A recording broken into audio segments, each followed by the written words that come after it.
नमस्कार। छत्तीसगढ़ राज्य सरकार डिप्लोमाधारी छात्र डीईडी छात्रों को न्याय देने के बजाय, उनको अपना हक देने की बजाय छात्रों पर मुकदमे एफआईआर दर्ज कर दी। ये कहां और कितना उचित है? ये एफआईआर और मुकदमे उन अधिकारियों पर दर्ज होने चाहिए थे, उन सत्ता में बैठे लोगों पर दर्ज होना चाहिए थे जो सुप्रीम कोर्ट का आदेश होने के बावजूद, हाईकोर्ट का आदेश होने के बावजूद उन आदेशों का पालन नहीं हो रहा। आज लगभग हाईकोर्ट से आदेश आए हुए 7 महीने से ज्यादा, सुप्रीम कोर्ट से फैसला आए हुए 2 महीने से ज्यादा, उसके बावजूद उन आदेशों का पालन नहीं हो रहा। ये मुकदमे एफआईआर उन छात्रों पर होनी चाहिए थी या बाद में उन अधिकारियों या सत्ता में बैठे लोगों पर होनी चाहिए थी कि इन आदेशों का पालन क्यों नहीं हो रहा? सुप्रीम कोर्ट का अपमान कैसे हो रहा है? फैसलों का अवमानना क्यों हो रही है? सबसे बड़ा चिंता का विषय ये है। डीएड बीएड संघ की जो भी मांग है, सरकार इसका परीक्षण कर रही है। सरकार जल्द ही अंतिम निर्णय तक पहुंचेगी। 2 दौर की वार्ता भी हो चुकी है, लेकिन जो आंदोलन हो रहा है इसको कांग्रेस पार्टी के नेताओं ने गलत दिशा देने का प्रयास किया है। कांग्रेस पार्टी के नेताओं ने इस पूरे आंदोलन को हाईजैक किया, जो कि बहुत ही अपने आप में दुर्भाग्यजनक विषय है। युवाओं के कंधे में बंदूक रख के राजनीति की जा रही है। प्रदेश में कानून अपने हाथ में लेने का अधिकार किसी को नहीं है। सरकार सारे मामले का परीक्षण करेगी, ठोस निर्णय लेगी और यह फैसला युवाओं के पक्ष में होगा। छत्तीसगढ़ राज्य के बीजेपी के प्रदेश के प्रवक्ता डीईडी छात्रों के आंदोलन को लेकर कई आरोप लगाए, कई बातें कही। उन्होंने कहा कि कांग्रेस के नेताओं ने इस आंदोलन को हाईजैक कर लिया। डीईडी छात्रों के कंधे पर बंदूक रखकर चलाई जा रही है, राजनीति की जा रही है। उन्होंने कहा कि कानून हाथ में लेने को किसी को अधिकार नहीं। ये जो आप आंदोलन के वीडियो देख रहे हैं, हम पिछले काफी दिनों से आवाज उठा रहे हैं। क्या इस आंदोलन को कांग्रेस के नेताओं ने हाईजैक कर लिया? वास्तव में किस आधार पर आरोप लगाए? क्या ये आरोप बेबुनियाद नहीं है? पर बीजेपी के प्रदेश के प्रवक्ता से कुछ महत्वपूर्ण सवाल भी हैं, आप इस वीडियो में देखिए। सबसे बड़ा सवाल यह है कि जो बीजेपी के प्रदेश के प्रवक्ता ने कहा कि अपने वीडियो के अंदर सोशल मीडिया ट्विटर पर वायरल किया कि हम इनकी मांग का परीक्षण किया जा रहा है, 2 दौर की वार्ता और अंतिम निर्णय ले। आप क्या निर्णय लेंगे? आपकी सरकार क्या निर्णय लेगी? निर्णय हाईकोर्ट और सुप्रीम कोर्ट ने दे दिया है। आपको उस आदेश को पालन करने के लिए बाध्य हैं। आप निर्णय लेते तो कब के इनके पक्ष में हाईकोर्ट और सुप्रीम कोर्ट में पैरवी करते। आप इनके पक्ष में, इन छात्रों ने लाखों रुपए खर्च करके लड़ाई लड़ करके अपना हक कोर्ट के माध्यम से लिया है। आप क्या परीक्षण कर रहे हैं? आपको मानने के लिए बाध्य है। कम से कम बीजेपी के प्रदेश के प्रवक्ता छत्तीसगढ़ राज्य के एक बार हाईकोर्ट और सुप्रीम कोर्ट के फैसले पढ़े होते तो ये नहीं कहते कि हम परीक्षण करवा रहे हैं। सरकार के मुख्यमंत्री और मंत्री पढ़े होते तो ये बात नहीं कहते कि किस प्रकार से ज्वाइनिंग प्रोसेस और किस प्रकार से घटनाक्रम। अब कहा कि ये भी कहा कि कांग्रेस के नेताओं ने आंदोलन को हाईजैक कर लिया। क्या 2 अक्टूबर 2024 महात्मा गांधी जयंती के दिन से जो आंदोलन चल रहा था छत्तीसगढ़ में, क्या कोई भी कांग्रेस का बड़ा नेता वहां आकर के भाषण दिया? किस आधार पर कहा? कौन से सबूत हैं? ये छत्तीसगढ़ राज्य के डिप्लोमाधारी छात्र तमाम जगह लिख रहे हैं, सोशल मीडिया पर पूछ रहे हैं कि कांग्रेस के नेताओं ने कोई भी हाईजैक नहीं किया, बेबुनियाद आरोप हैं। उन्होंने छत्तीसगढ़ राज्य के डिप्लोमाधारी छात्र ये भी कह रहे हैं कि हमारे कंधे पर रखकर कोई बंदूक नहीं चलाई जा रही। विपक्ष का काम होता है कि जहां भी अन्याय होता है वहां पर विपक्ष अपनी ड्यूटी निभाएगा, अपना कर्तव्य निभाएगा, उस अन्याय की आवाज़ जनता के सामने रख। कानून किसने हाथ में ले रखा है? सबसे बड़ा सवाल। कानून छत्तीसगढ़ राज्य सरकार ने अपने हाथ में ले रखा है, तभी तो संविधान की धज्जियां उड़ रही हैं। सुप्रीम कोर्ट और हाईकोर्ट के आदेशों का पालन नहीं हो रहा, धज्जियां उड़ रही हैं। आज कितने महीने हो गए? 7-7 महीने हाईकोर्ट का आदेश आए हुए हो गए। कानून आपने हाथ में ले रखा है। जो शांतिपूर्ण तरीके से जो धरना प्रदर्शन वहां किया, उस धरने प्रदर्शन को हटाने के लिए तमाम बहाने देकर के अल्टीमेटम तक दे दिया, नोटिस पर नोटिस तामील करवा रहे थे। उसके बाद छात्र पुलिस को सूचित करके छत्तीसगढ़ राज्य के मुख्यमंत्री के से मिलने के लिए, ज्ञापन के लिए बोला, तो वहां पर सब सूचित करके गए थे और उन छात्रों पर आपने मुकदमे दर्ज करवाए। वो कानून आपने हाथ में ले रखा है। पूरी वीडियो है किसने कानून हाथ में ले रखा है, पुलिस ने कितनी तानाशाही की और छात्रों की मांग कितनी जायज थी। और छात्र, आपकी सरकार छत्तीसगढ़ बीजेपी राज्य सरकार इतना उचित नहीं समझा कि इन छात्रों से एक बार मिल तो ले। तमाम मंत्री आप आज कांग्रेस के विपक्ष के नेताओं पर आरोप लगा करके, बेबुनियाद आरोप लगा करके और इस आंदोलन को आप राजनीति से जोड़कर बच नहीं सकते। हक और न्याय की बात करनी पड़ेगी। आप कहाँ गए थे, सबसे बड़ा सवाल है। इतने दिन धरना प्रदर्शन चला, छत्तीसगढ़ राज्य के तमाम नेता मंत्री कहाँ गए थे, क्यों नहीं आए किसी भी आंदोलन में कहीं पर भी बयान देने। आप किस बात का परीक्षण करवा रहे हैं, सबसे बड़ा सवाल। संविधान की धज्जियां कौन उड़ा रहा है, किस प्रकार से हाईकोर्ट और सुप्रीम कोर्ट का अपमान हो रहा है, कानून कौन हाथ में ले रखा है, तानाशाही कौन कर रहा है, ये भली भांति पूरा देश देख रहा है।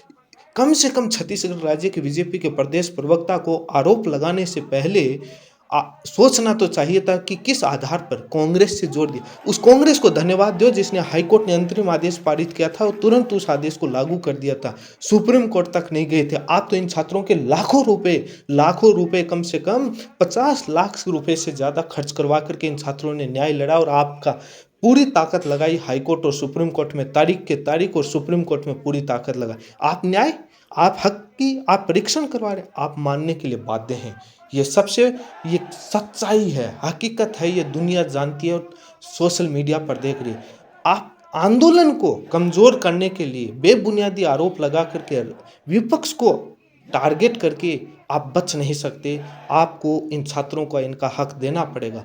आपको मालूम नहीं कि हाईकोर्ट में आपकी सरकार के ऊपर अवमानना का केस चल रहा है, जो आप कानून हाथ में लेकर चल रहे हैं और धज्जियां उड़ा रहे हैं। छात्रों ने कानून हाथ में नहीं ले रखा। शांतिपूर्ण तरीके से सरकार को जगाने के लिए, सद्बुद्धि देने के लिए जल सत्याग्रह, पता नहीं हवन यज्ञ क्या क्या किया इन्होंने, चाय तक बेच ली। एक बार भी आपने इतनी भी संवेदनशीलता इस सरकार की खत्म हो गई और कांग्रेस से जोड़ रही। आप किसी भी आंदोलन को बेबुनियादी आरोपों से इस प्रकार से नहीं जोड़ सकते। कई सवाल हैं जो आप। छत्तीसगढ़ राज्य के डिप्लोमाधारी छात्र अपनी मांग और हक लेकर छत्तीसगढ़ राज्य सरकार के मुख्यमंत्री सीएम आवास पहुंचे थे। पुलिस ने कहा कि छात्र चकमा देकर पहुंच गए। पुलिस अपने एफआईआर में कह रही है कि हम पेट्रोलिंग पर निकले तब पता लगा कि डिप्लोमाधारी छात्रों का कुछ समूह है वहां पर पोस्टर लगाने जा रहा है। बड़ी हैरानी की बात। ठीक है, उन्होंने एफआईआर की है, अनुसंधान चलेगा, लेकिन आपको बता दें छत्तीसगढ़ राज्य के डिप्लोमाधारी छात्र 20 अक्टूबर 2024 को पुलिस को नोटिस दिया था, पुलिस को सूचित किया था कि हम सीएम साहब को ज्ञापन देंगे और किन किन मांगों के लिए क्यों देंगे, ये बात उस ज्ञापन में लिखी आपके स्क्रीन पर है। तो क्या पुलिस को मालूम नहीं था? क्या पुलिस अचानक से पेट्रोलिंग पर निकली थी? ठीक है, उनका एफआईआर करनी थी, लेकिन सत्ता में बैठे लोग, मंत्री हो या अधिकारी, उनको यह सोचना चाहिए था कि ये एफआईआर उन अधिकारियों पर नहीं होने चाहिए, मुकदमे उन अधिकारियों पर, उन नेताओं पर नहीं चलने चाहिए जो सुप्रीम कोर्ट के आदेशों का अपमान कर रहे हैं, हाईकोर्ट के आदेशों का अपमान कर रहे हैं। ये छात्र अपनी मांग लेकर सीएम के पास नहीं पहुंचेंगे तो कहां पहुंचेंगे? वैसे कहा जाता है कि सरकार जनता के द्वारा जनता के लिए चुनी जाती है, तो आखिर जनता के लिए तो जनता के द्वारा जनता से तो बाद में जनता ही तो वहां गई थी। हजारों छात्र मुख्यमंत्री का आवास पहुंचे। पुलिस कह रही है कि ये हट नहीं रहे, राहगीरों के रास्ते में बाधाएं उत्पन्न कर रहे। वो सारा वीडियो, सारा मीडिया वहां तंत्र था। पूरी दुनिया देख रही थी कि कौन किसके साथ कितनी प्रताड़ना कर रहा था, कौन किसको हटा रहा था। इन छात्रों को बसों में बैठाकर किस प्रकार से पुलिस थानों में ले जाया गया, उसके बाद मुकदमे दर्ज कर दिए। क्या ये लोकतंत्र के लिए अच्छी खबर है? इन छात्रों को प्रताड़ित करना कितना गलत है। ये छात्र अपनी जायज मांग लेकर, ये छात्र 2 अक्टूबर 2024 से महात्मा गांधी जयंती के दिन से लगातार शांतिपूर्ण तरीके से धरना प्रदर्शन कर रहे थे। बाद में इनको अल्टीमेटम दे दिया, नोटिस पर नोटिस तामिल कि आप धरना स्थल खाली कीजिए। जब धरना स्थल खाली करने को आया तो इन्होंने देखा कि कम से कम मुख्यमंत्री के पास आवाज तो पहुंचा दे। क्या पता उन्होंने टेलीविजन ना देखा हो, क्या पता उन्होंने अखबार ना पढ़ा हो, क्या पता पुलिस अधिकारियों ने हमारा ज्ञापन ना पहुंचा, हम जाकर दे आए। तो लेकिन इसीलिए तो उन्होंने सूचित करके वहां आवास के बाहर पहुंचे, शांतिपूर्ण बैठे थे, लेकिन शांतिपूर्ण बैठे छात्रों पर ही आरोप लगाकर पुलिस एफआईआर कर दी। ये अनुसंधान में आगे सामने आ जाएगा। सारे वीडियो क्लिप सारे आपने देखी अलग अलग जगह मीडिया में, और हम भी कुछ दिखाया था। मुख्यमंत्री ने इन छात्रों से मिलने तक उचित नहीं समझा, मिलने की बजाय इन छात्रों पर मुकदमे दर्ज करवा दिए। ये कितना बड़ा अन्याय है। ये वो मासूम छात्र हैं और छात्राएं रो पड़ी, बेहोशी में थी। पुलिस को कोई चिंता नहीं थी, सरकार को यूं कहें तो सरकार को कोई चिंता नहीं थी। आंखों में बेबसी फरियाद लेकर पहुंचे। किस प्रकार से छात्रों के साथ प्रताड़ित किया गया दुनिया ने देखा है, किस प्रकार से घसीटा गया और गिरफ्तारियां हुई वो दुनिया ने देखा। लेकिन मुकदमों की बजाय मुकदमे उन अधिकारियों और सरकार उन बैठे सत्ता में बैठे लोगों पर होना चाहिए। आखिर उन आदेशों की पालना क्यों नहीं हो रही? आज 7 महीने हाईकोर्ट के आदेश को आए हुए, 2 महीने सुप्रीम कोर्ट से। छत्तीसगढ़ राज्य सरकार ने इन छात्रों पर भारतीय न्याय संहिता के सेक्शन धारा 191 2 126 2 221 धारा का उपयोग करते हुए इन पर मुकदमे दर्ज करवा दिए। क्या बात कही है उन्होंने एफआईआर में? पेट्रोलिंग करने आपको सूचित किया गया था, सब कुछ मालूम था, शांतिपूर्ण बैठे थे। लेकिन सत्ता का यही तो होता है एफआईआर उन लोगों पर हिम्मत करने की कीजिए, मुकदमे उन लोगों पर दर्ज कीजिए जो लोग हाईकोर्ट और सुप्रीम कोर्ट के आदेशों का पालन नहीं कर रहे। उनका आज अवमानना हो रहा है, अपमान हो रहा है। हाईकोर्ट और सुप्रीम कोर्ट का आज कितने महीने साफ क्लियर कट मैसेज दिया हुआ है, फैसले दिए हुए, कोई किंतु परंतु नहीं है। छात्र अपनी मांग लेकर आखिर कहां जाएंगे? अपने प्रदेश के मुखिया के पास नहीं जाएंगे तो कहां जाएंगे, किसके पास जाएंगे? कोर्ट में जाते हैं, कोर्ट में तारीख पर तारीख का खेल चलता है, वहां कुछ बोल नहीं पाते। वहां सरकार बहाना देती है, जब कंटेम्प्ट की सुनवाई होती है तो वहां पर पहले तारीख का खेल चला मेन फैसला आने में, उसके बाद कंटेम्प्ट के लिए तारीख पर तारीख का खेल। सरकार कहती है रिव्यू में जा रहे हैं, कोर्ट ने टिप्पणी की, हमने बताया था कि कोर्ट ने टिप्पणी की कि रिव्यू में कुछ नहीं होता, सबको मालूम है रिव्यू में क्या होता है, लगभग डिसमिस होती है। तो इसीलिए सरकार अलग रिव्यू का बहाना बना रही है। आखिर इस बात की देरी क्यों? सबसे बड़ा सवाल यह भी है कि छत्तीसगढ़ राज्य में कक्षा 1 से कक्षा 5 तक पढ़ने वाले छात्रों के फंडामेंटल राइट आर्टिकल 21A का वायलेशन हो रहा है। उनको क्वालिटी एजुकेशन नहीं मिल रही है। बच्चों के फंडामेंटल राइट का वायलेशन इसलिए हो रहा है कि अप्रशिक्षित लोग, जो इन एलिजिबल अयोग्य लोग हैं, वो पढ़ा रहे हैं, तनख्वाह उठा रहे हैं और योग्य लोग सड़कों पर घूम रहे हैं। कि कितना बड़ा अन्याय है।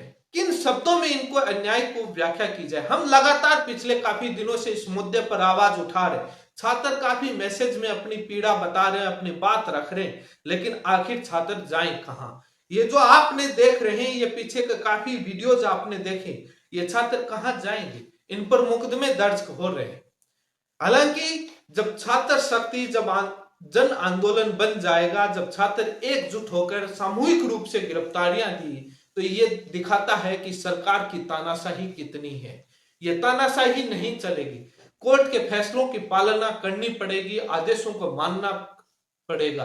कितना देरी कर लेंगे? जो आज इतने महीनों तक इस अन्याय को सहा, कुछ दिन और सहेंगे, पहुंचेंगे। न्याय तो देना पड़ेगा। ये इसलिए देना पड़ेगा क्योंकि हाईकोर्ट और सुप्रीम कोर्ट के फैसले हैं और मामला तय किया हुआ है, तो पालना तो करनी पड़ेगी। अन्यथा उन अधिकारियों को भी कोर्ट तलब कर लेगी, एक दिन जुर्माना और जेल तक भेज देगी यदि अवमानना हुई तो। हाईकोर्ट और सुप्रीम कोर्ट अपने आदेशों की अवमानना उनको करवाना आता है। मामला हाईकोर्ट में कंटेम्प्ट का चल रहा है। इसीलिए आप जुड़े रहें, आपकी आवाज बुलंद रहे। जो भी